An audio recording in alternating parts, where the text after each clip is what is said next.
अस्सलाम वालेकुम स्टूडेंट्स पिछली वीडियो में हम सिग्निफिकेंस ऑफ मेयोसिस का पार्ट 1 पढ़ चुके हैं। अब हम सिग्निफिकेंस ऑफ मेयोसिस का पार्ट 2 पढ़ेंगे। पार्ट 1 में मैंने आपको सारा डिटेल से ऊपर वाला पैराग्राफ बहुत अच्छे तरीके से समझाया है, उसको आप ज़रूर देखिएगा। अब हम पार्ट 2 पढ़ते हैं। अच्छा, पार्ट 2 में क्या है, मेयोसिस की दो जगह अहमियत थी। एक तो इसने नंबर ऑफ क्रोमोसोम अगली जनरेशन के अंदर मेंटेन करने हैं, उसको डबल ही होने देना, वो हमने पढ़ लिया। Maintenance of chromosome number in the next generation, अगली जनरेशन के अंदर नंबर ऑफ क्रोमोसोम मेंटेन करना। दूसरा इसका मकसद है कि जो अगली जनरेशन है उस जनरेशन के अंदर वेरिएशन प्रोड्यूस करना। वेरिएशन मतलब तब्दीलियाँ। हाँ, ये ऐसा होता है। हमने देखा मेयोसिस 1 के प्रोफेज 1 के अंदर क्या स्पर्मा फॉर्मेशन हुई थी ना, वहाँ पे क्रॉसिंग ओवर भी हुई थी। क्रॉसिंग ओवर की वजह से मेल ने अपना थोड़ा सा पार्ट फीमेल को दे दिया था और फीमेल ने अपना थोड़ा सा पार्ट मेल को दे दिया था। ये आप पिछली प्रोफेज 1 मेयोसिस की जो मैंने वीडियो पढ़ाई है उसमें जाके आप देख सकते हैं, मैंने डिटेल से समझाया है। अच्छा, फिर क्या हुआ, मेल ने अपना थोड़ा सा पार्ट फीमेल को दे दिया, फीमेल ने थोड़ा सा पार्ट मेल को दे दिया। अब जो जिसके नतीजे में जो बच्चा बनेगा उस बच्चे के अंदर जो क्रोमोसोम आएंगे वो ना तो बिल्कुल मेल वाले आएंगे ना ही बिल्कुल फीमेल वाले आए होंगे, क्योंकि क्रोमोसोम के अंदर तो क्रॉसिंग ओवर हो चुकी है। ठीक हो गया। तो इसलिए जो नेक्स्ट जनरेशन आती है वो पेरेंट्स से मुख्तलिफ होती है। आपने देखा होगा आपके सारे बहन भाई आपसे मुख्तलिफ है, आप अपने पेरेंट्स से मुख्तलिफ है। मेयोसिस की करामत है। All credit goes to meiosis. ठीक है। अब ये देखिए क्या लिखा हुआ है, chromosome pair of each parent. हर पेरेंट का जो क्रोमोसोम पेयर था, मेल का भी और फीमेल का भी, उसने क्रॉसिंग ओवर की थी ड्यूरिंग मेयोसिस के प्रोफेज 1 भी आपने देखा था। इसके नतीजे में क्या हुआ था, जो डॉटर सेल्स गैमेट्स बने थे, डॉटर सेल जो बनते हैं, जो गैमेट्स बनते हैं, उनके अंदर जेनेटिक वेरिएशन आ गई थी। वेरिएशन का मतलब तब्दीलियाँ, उनका जेनेटिक मटीरियल मुख्तलिफ था। जेनेटिक मटीरियल मतलब डीएनए। जो डॉटर सेल जो गैमेट्स बना है उसका डीएनए पेरेंट से मुख्तलिफ है, मतलब ना मेल की तरह ना फीमेल की तरह। अब ये जो गैमेट बना है, ये गैमेट जिसके अंदर जो जेनेटिक मटीरियल है वो बिल्कुल जिससे वो बना है उससे मुख्तलिफ है। ये कोई और गैमेट के साथ मिलता है, वो भी गैमेट ऐसे ही बना होगा, इसी प्रोसेस से वो भी मुख्तलिफ होगा। तो ये दोनों गैमेट्स जब आपस में मिल जाएंगे, इसके नतीजे में जाइगोट बनता है। जब भी गैमेट्स फ्यूज़ होते हैं तो वो जो जाइगोट बनेगा उसका जेनेटिक मेकअप भी दोनों पेरेंट्स से मुख्तलिफ होगा। ये देखिए, जैसा कि आप यहाँ पे देख सकते हैं, ये वाला जो क्रोमोसोम है इसने अपना थोड़ा सा पिंक वाला पार्ट इसको दे दिया है और ब्लू वाले ने अपना थोड़ा सा ब्लू वाला पार्ट इसको दे दिया है। ठीक हो गया। ये देखें, अभी जो नए क्रोमोसोम बने बिल्कुल मुख्तलिफ है। ये देख लें, ये वाला जो क्रोमोसोम है इसके भी पूरा हालांकि पिंक है, लेकिन इसके पास थोड़ा सा ब्लू पार्ट है जो इसने इसको दे दिया था अपना, और ये पूरा ब्लू है, इसके पास थोड़ा सा पिंक पार्ट है जो इसने इसको अपना दे दिया था। तो जिसके नतीजे में ये क्रोमोसोम जो है देखो बिल्कुल अपने पेरेंट से मुख्तलिफ है। ये वाला भी देखो अपने पेरेंट से बिल्कुल मुख्तलिफ है। ठीक है। तो ये जो दो क्रोमोसोम है ये जो जाएंगे और जाके गैमेट्स बना देंगे, ये पूरा एक गैमेट सेल बन जाएगा, ये पूरा एक सेल बन जाएगा। इस सेल को एक गैमेट कह देंगे, इसको एक गैमेट कह देंगे। ये देखिए लास्ट में आपको नजर आ रहा है, ये देखें, ये जो गैमेट्स बने हुए हैं, ये वाला गैमेट देखें, ये वाला गैमेट इसका पूरा पिंक है, थोड़ा सा ब्लू पार्ट है, पूरा ब्लू है, थोड़ा सा पिंक पार्ट है। तो ये गैमेट जो है बिल्कुल मुख्तलिफ है। किससे मुख्तलिफ है? अपने पेरेंट सेल से। पेरेंट सेल को उससे मिला के देख ले, बिल्कुल मुख्तलिफ है। तो जब ये वाला गैमेट अपने इसी तरह के एक और गैमेट से मिलेगा तो इसके नतीजे में जो जाइगोट बनेगा वो बिल्कुल मुख्तलिफ होगा पेरेंट्स की निस्बत। क्यों? क्योंकि इनमें क्रॉसिंग ओवर हो चुकी है। ठीक है, उसकी वजह से। तो वही वो कह रहे हैं, देखिए गैमेट्स जब फ्यूज़ करते हैं और जाइगोट बनाते हैं, ठीक है, तो जो जाइगोट होता है इसका जेनेटिक मेकअप दोनों पेरेंट से मुख्तलिफ है। ये जो मेयोसिस है ना, इसने क्या किया, अलाउज अ स्पीशी को अलाउ किया to bring variation in the next generation. कि मेयोसिस की वजह से जो अगली जनरेशन होती है उसमें वेरिएशन आती है, तब्दीली आती है।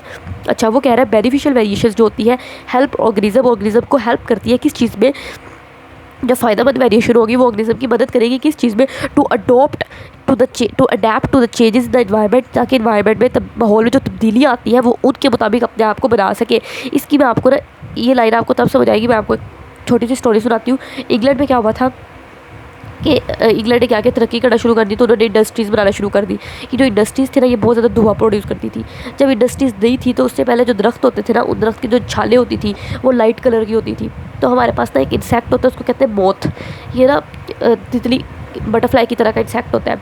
ये जब वो जो लाइट कलर की, ये खुद भी लाइट होता था, तो जब ये लाइट कलर की जो दरख्त की छालें होती थी ना उनके ऊपर जाके बैठता था तो इसका कलर भी लाइट होता था, तो ये नज़र नहीं आता था। तो जो इसको खाने वाले परिंदे होते थे, जो इसके शिकारी होते थे, वो इसको देख नहीं पाते थे और इस तरीके से ये जो परिंदा था ये छुप जाता था, इसकी ज़िंदगी बच जाती थी। लेकिन फिर क्या हुआ, आहिस्ता आहिस्ता जब इंग्लैंड के अंदर इंडस्ट्रीज आना शुरू होगी तो उन इंडस्ट्रीज़ की वजह से धुआं प्रोड्यूस हुआ। उस धुएँ की वजह से वो जो दरख्त था उसकी जो लाइट कलर छाल थी अब वो डार्क होना शुरू होगी, काली होना शुरू होगी उस धुएँ की वजह से। जब वो ब्लैक होना शुरू होगी ना, तो ब्लैक के ऊपर जब ये लाइट कलर वाले मोथ बैठते थे ना, ये आराम से नजर आना शुरू हो गए। तो इनके शिकारी इनको खाना शुरू हो गए, इनकी तादाद कम होना शुरू हो गई। इन्होंने फिर क्या किया, इन्होंने सोचा इस तरह तो हमारी तादाद कम हो जाएगी, हम तो ख़त्म हो जाएंगे। इन्होंने अपने इनके अंदर क्या हुआ, इनके जो डीएनए था उसके अंदर कुछ तब्दीली आई, ठीक है। उस तब्दीली की वजह से क्या हुआ, इन बोथ ने अपना कलर ब्लैक कलर का कर लिया। अब ये बोथ का ब्लैक कलर के हो गए। अब जब ये दरख्तों की छालों के ऊपर बैठते थे ना, ये वेरिएशन आई, इन्होंने अपने अंदर वेरिएशन ले आए।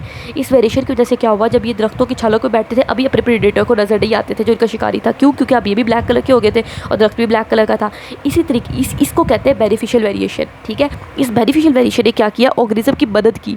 किस चीज़ में मदद की कि वो ये जो इन्वायरमेंट के अंदर तब्दीली आई है, इन्वायरमेंट के अंदर धुआं प्रोड्यूस हो रहा है, जो पोल्यूशन हो रही है, उसकी वजह से अडेप्ट, उसमें अपने आप को अडेप्ट कर सके, अपने आप को उस माहौल में रहने के मुताबिक बना सके इन्वायरमेंट, ठीक है। इसको कहते हैं बेनिफिशियल वेरिएशन।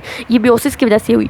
उन्होंने क्या किया, बहुत से अपने अंदर क्रॉसिंग ओवर करके, ऐसे एक्सचेंज वगैरह करके, मियोसिस वगैरह करके अपने अंदर अपना कलर चेंज कर लिया, ठीक है, और ब्लैक कलर के बहुत हो गए। तो इस तरीके से अब फिर उनकी नस्ल ख़त्म होना बंद हो गई। अगर आपको ये वीडियो पसंद आई हो तो अच्छा, नहीं बल्कि अब इसी में एरर्स इन माइटोसिस भी पढ़ लेते हैं। अच्छा, एरर्स इन माइटोसिस अब पढ़ चुके हैं। माइटोसिस में अगर एरर आ जाए तो कैंसर हो जाता है, लेकिन मियोसिस के अंदर जब एरर आ जाए तो फिर क्या होता है। देखिए मियोसिस में क्या है कि आपने ये देखिए, मियोसिस के अंदर आपने क्या पढ़ा, एरफेस 1 के अंदर क्या था, दरमियान में होमोलोगस पेयर ऑफ क्रोमोसोम था ना। ये देखिए दरमियान में होमोलोगस पेयर ऑफ क्रोमोसोम था।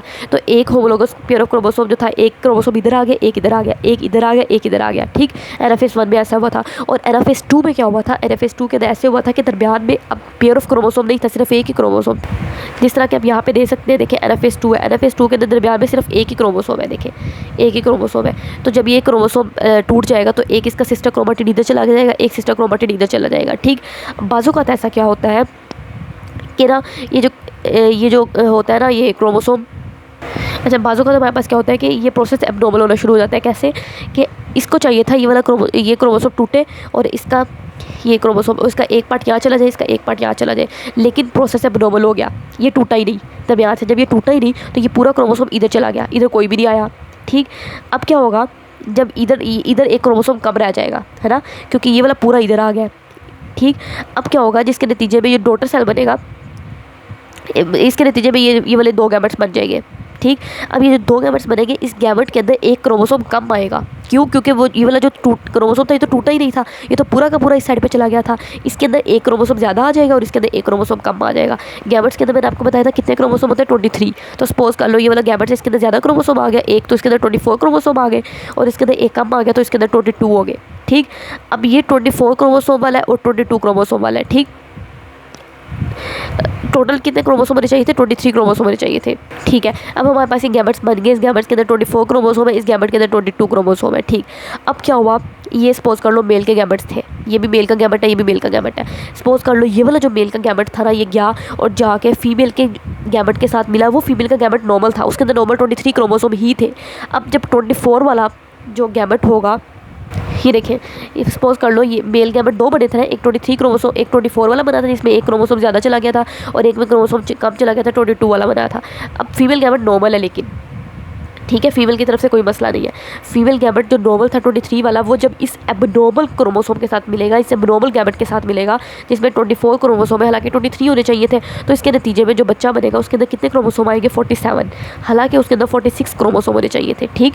तो ये वाला जो चाइल्ड बनेगा ये एबनॉर्मल होगा। क्यों? क्योंकि टोटल नंबर ऑफ क्रोमोसोम 46 होने चाहिए, अब इसके पास 47 ज़्यादा हो जाए कम हो जाए, एबनॉर्मल है। इसी तरीके से ये वाला जो मेल है, ये भी इसके अंदर एक गैमेट कम रह गया था ना, ये जो मेल गैमेट था, 2 हमने मेल गैमेट बनाए थे, उसमें एक जो क्रोमोसोम, एक जो गैमेट था उसके अंदर एक क्रोमोसोम कम था, 23 होने चाहिए थे, 22 है। तो जब ये 22 वाला एबनॉर्मल गैमेट जाके नॉर्मल गैमेट के साथ मिलेगा जिसमें 23 क्रोमोसोम ही है, इसके नतीजे में जो ऑफस्प्रिंग बच्चा बनेगा उसके अंदर 45 क्रोमोसोम आएंगे, ठीक। तो अब ये वाला जो बच्चा है, इस बच्चे के सेल के अंदर 45 क्रोमोसोम है, नॉर्मली 46 होने चाहिए, तो ये भी एबनॉर्मल है, ये भी एबनॉर्मल है, ठीक हो गया, दोनों एबनॉर्मल चाइल्ड होंगे। ये देखें इधर उन्होंने यही लिखा हुआ है कि ड्यूरिंग एरएफएस 1 में क्या हुआ था, क्रोमोसोम सेपरेट हुए थे और अपने अपने ऑपोजिट पोल पे चले गए थे, और ड्यूरिंग एरएफएस 2 में क्या हुआ था, सिस्टर क्रोमोसोम सेपरेट हुए थे, है ना, सिस्टर क्रोमोसोम थे, क्योंकि एक क्रोमोसोम टूट गया था, एक सिस्टर क्रोमेटिड यहाँ पे चला गया, एक सिस्टर क्रोमेटिड दूसरी साइड पे चला गया, तो उनको फिर से बाद में सिस्टर क्रोमोसोम कहते हैं। इस प्रोसेस को कहते हैं, ये अच्छा प्रोसेस होना चाहिए ऐसे कि वो उधर चला जाए और वो अपना एक क्रोमोसोम इधर चला जाए, एक इधर चला जाए। इस प्रोसेस को कहते हैं डिसजंक्शन। जंक्शन का मतलब होता है मिलना, डिस का मतलब होता है डॉट और जंक्शन का मतलब होता है मिलना, मतलब मिले नहीं रहे, अच्छी बात है, मिले नहीं रहे मतलब एक इधर चला गया एक इधर चला गया, ये नॉर्मल प्रोसेस है। लेकिन बाज़ औक़ात क्या होता है, सेपरेशन नॉर्मल नहीं होती, मतलब ये वाला जो पूरा क्रोमोसोम था ऐसे करके ठीक। या फिर ये तो ऐसे नहीं, चले आप ऐसे समझ लें, ये वाला जो क्रोमोसोम था इसको चाहिए था दरमियान से अलहदा हो जाए, लेकिन दरमियान से अलहदा नहीं हुआ, ये पूरा का पूरा उठ के यहाँ पे चला गया। ठीक। तो ये जो सेपरेशन है नॉर्मल नहीं है, इस प्रोसेस को कहते हैं नॉन डिस्जंक्शन। डिस्जंक्शन था नॉर्मल, नॉन नहीं नॉर्मल, ये नॉन डिस्जंक्शन। इसके नतीजे में क्या होता है, जो गैमेट्स बनते हैं उसके अंदर या तो एक नंबर ऑफ क्रोमोसोम ज़्यादा आएगा या कम आएगा। किसकी निस्बत the normal number of chromosome. देखिए this results the production of gametes. इसके नतीजे में ऐसे गैमेट्स बनते हैं विच आर आइदर मोर, जिनके अंदर या तो एक ज़्यादा या एक कम नंबर ऑफ क्रोमोसोम आएगा। मैंने कहा था नॉर्मल 23 होने चाहिए, या उसमें 22 हो गई अगर एक क्रोमोसोम कम आ गया, और अगर एक क्रोमोसोम ज़्यादा चला गया तो 24 आ जाएंगे। ठीक। इस तरह का जब एबनॉर्मल गैमेट फ्यूज़ करता है विद द नॉर्मल गैमेट, जिस तरह कि हमने इधर बताया ये वाला एबनॉर्मल गैमेट था मेल वाला, जब ये फ्यूज़ किया एक नॉर्मल गैमेट के साथ जो कि एग वाला था, फीमेल का नॉर्मल गैमेट था, जब भी एबनॉर्मल वाला गैमेट नॉर्मल गैमेट के साथ मिलेगा तो इसके नतीजे में जो चाइल्ड बनेगा उसके अंदर नंबर ऑफ क्रोमोसोम तादाद में ठीक नहीं आ रहे, 46 होने चाहिए थे, 45 आ रहे हैं। ठीक है। तो उसके नतीजे में क्या होगा, ये fuse with the normal gamete it results abnormal chromosome number in the next generation. जो अगली जनरेशन होगी उसमें जो नंबर ऑफ क्रोमोसोम होंगे वो एबनॉर्मल आएंगे। मिसाल के तौर पर वो कहता है या 46 क्रोमोसोम आ सकते हैं या 45 क्रोमोसोम आ सकते हैं अगली जनरेशन में इन ह्यूमंस के केस में, जबकि असल में होने के कितने चाहिए थे, 46 होने चाहिए थे। ठीक। और एक साइड बॉक्स रह गया, साइड बॉक्स में लिखा हुआ है कि मियोसिस का प्रोसेस जो होता है प्रोकैरियोट्स में नहीं होता, ये तो हम पहले भी पढ़ चुके हैं। मियोसिस का प्रोसेस बैक्टीरिया, प्रोकैरियोट्स मतलब बैक्टीरिया में नहीं होता। क्यों? क्योंकि बैक्टीरिया के अंदर प्रोसेस ऑफ बाइनरी फिजन होता है। बाइनरी फिजन विच रिप्रोड्यूस एसेक्सुअली। बैक्टीरिया जो होते हैं एसेक्सुअली रिप्रोड्यूस करते हैं, मतलब उनमें दो सेक्स की जरूरत नहीं है कि एक मेल हो एक फीमेल हो, बस एक ही सेक्स काफ़ी है। एक ही बैक्टीरिया जो होगा ना वो दो में डिवाइड हो जाएगा। बाइनरी फिजन बैक्टीरिया जो होते हैं, बाइनरी फिजन का प्रोसेस जो होता है, ये मैंने अपनी पिछली वीडियो में बाइनरी फिजन के प्रोसेस के बारे में बताया था। उस प्रोसेस के ज़रिए से बैक्टीरिया जो होता है वो दो में डिवाइड हो जाते हैं। कोई मियोसिस नहीं हुई, कोई माइटोसिस नहीं हुई, सिर्फ बाइनरी फिजन बैक्टीरिया के अंदर, प्रोकैरियोट्स के अंदर। ठीक हो गया। अगर आपको ये वीडियो पसंद आई हुई तो प्लीज़ मेरे चैनल को सब्सक्राइब कीजिए और इसी तरीके से अगली वीडियोज़ भी सारी देखिए।